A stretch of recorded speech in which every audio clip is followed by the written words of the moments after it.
দুবাইতে 1 BHK 2 BHK 3 BHK rent কত, আসুন আপনাদেরকে সবটা শেয়ার করছি। এই ফ্ল্যাটটা আমরা এখন বুকিং করেছি রেন্টের জন্য, আমরা কিনিনি। কিন্তু আগে আমরা থাকতাম 1 BHK-তে, এটা এখন 3 BHK-তে। এই যে আপনারা ফ্ল্যাটটা দেখুন, আমি প্রসেসটা বলছি। 1 BHK দুবাইতে হচ্ছে আপনার পরে 2500 দিরাম করে মান্থলি, যেটা ইন্ডিয়ান কারেন্সিতে ওই 65,000 টাকার কাছাকাছি। আর এই রুমটা আমরা এখন নিয়েছি, যেটা আমাদের মান্থলি পড়ে 3200 করে, 3200 দিরাম, যেটা ইন্ডিয়ান কারেন্সিতে আমার 80,000 টাকা মান্থলি রেন্ট।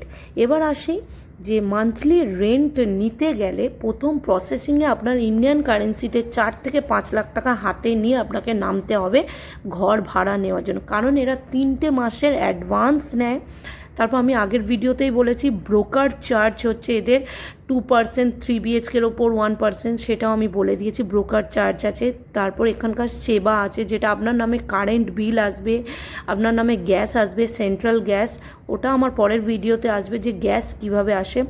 সব কিছু প্রসেসিং আপনার করতে গেলে আপনার ওই 22,000 দিরাম মতো আমাদের পড়ে গেছে, যেটা ইন্ডিয়ান কারেন্সিতে 6 লাখ টাকা বুকিং করতেই মানে চলে গেছে। সরি, বুকিং নয়, মানে রেন্টে আমার নিতে চলে গেছে।